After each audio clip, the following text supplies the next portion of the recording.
तो हमको कभी कभी क्या होता है कि रैंडम नंबर हमको भरना हो तो हम रैंडम फंक्शन यूज करते हैं, RAND, और रैंड के बाद इसमें रैंड बिटवीन कर देते हैं। रैंड बिटवीन का मतलब दो चीजें होता है, बॉटम और टॉप का मतलब ये होता है कि बॉटम मतलब पहले स्टार्टिंग नंबर अगर 100 से लेकर के और हमको मान के चलिए कि हमको 50,000 तक का नंबर प्रिंट करना है, तो ये रैंडम कोई भी ऑटोमेटिक नंबर प्रिंट करेगा। अगर इसको सेलेक्ट कर ले, हम यहाँ तक कंट्रोल डी कर ले, तो देखिए अलग अलग नंबर देगा। और अगर हम यहाँ तक इसको सेलेक्ट करके कंट्रोल डी कर ले, तो ये देखिए, एक सेकेंड, ये करके इधर नहीं हो रहा है, ऐसे सेलेक्ट करके हम इसे राइट ले जाते हैं और यहाँ पे करेंगे शिफ्ट के साथ बढ़ा करके, एक मिनट, इसको हम कर देते हैं सेलेक्ट करके कंट्रोल डी, ऐसे जैसे एक कोई रैंडम फंक्शन, फिर इसको इधर हम कर लेते हैं इक्वल टू रैंड बिटवीन। तो रैंड बिटवीन करने के बाद से अगर कोई नंबर दे दिया, अब हम देते हैं यहाँ पे नंबर 1 से लेकर के 10 तक। अब ये 1 से 10 तक के बीच का ही नंबर प्रिंट करेगा, देखिए कंट्रोल डी। अब जैसे मान लीजिए हम यहाँ पे इक्वल टू रैंड बिटवीन, और हमने कर दिया यहाँ पे नंबर, मेरे ख्याल से मैं डाल देता हूँ, इस बार हम 11 से लेते हैं और 20 तक का नंबर हमको प्रिंट कराना है।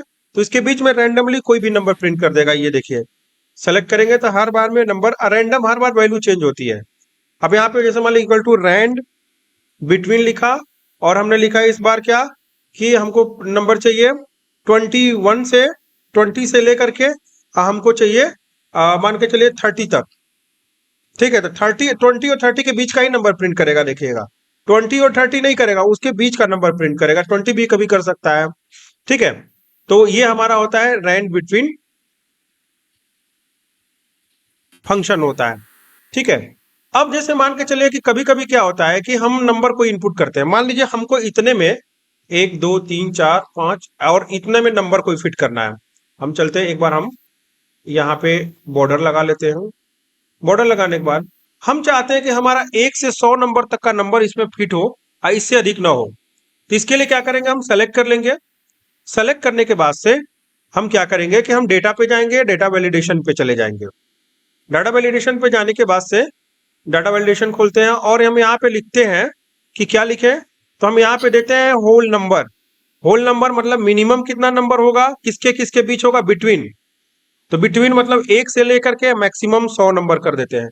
और यहाँ पे हम एक एरर मैसेज अलर्ट करा देंगे स्टाफ का, कि क्या लिखेंगे, यहाँ लिख देते हैं एरर मैसेज, और यहाँ लिख देते हैं प्लीज एंटर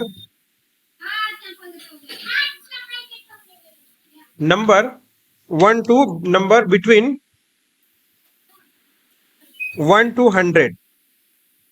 ठीक है, तो ये हमारा 1 से 100 तक का नंबर प्रिंट करेगा। ओके, अब जैसे मान लीजिए हमने यहाँ 1 लिखा, कोई दिक्कत नहीं है, लेकिन जो ही अगर 99 लिखेंगे तभी कोई दिक्कत नहीं है, लेकिन 101 लिखेंगे तो आपको एरर मैसेज देगा, please enter number between 1 to 100। तो यानी कि जब हम 100 लिखेंगे तो सही रहेगा। अब जैसे मान लीजिए अगर -1 लिख दिया तभी भी ये प्रॉब्लम करेगा, 0 लिख दिया तभी भी प्रॉब्लम करेगा। ठीक है, तो इस तरह से हम डेटा वैलिडेशन लगाते हैं कि कैसे भी हम डाटा वैलिडेशन लगा करके उस चीज को क्लियर कर लेते हैं। ठीक है, ये यहाँ वैल्यू हम चेंज करना चाहें तो वैल्यू चेंज कर लेंगे, बट 1 से 100 के बीच में नंबर होगा। आप जैसे मान लीजिए 500 हमको लिखना हो, 500 नहीं लिखेगा, 50 लिखना हो लिख देगा, 99 लिख देगा, 0 नहीं लिखेगा। ठीक है, तो कुछ वैलिडेशन होता है जो हम उसके साथ लगा सकते हैं। ओके जी सर। अब एक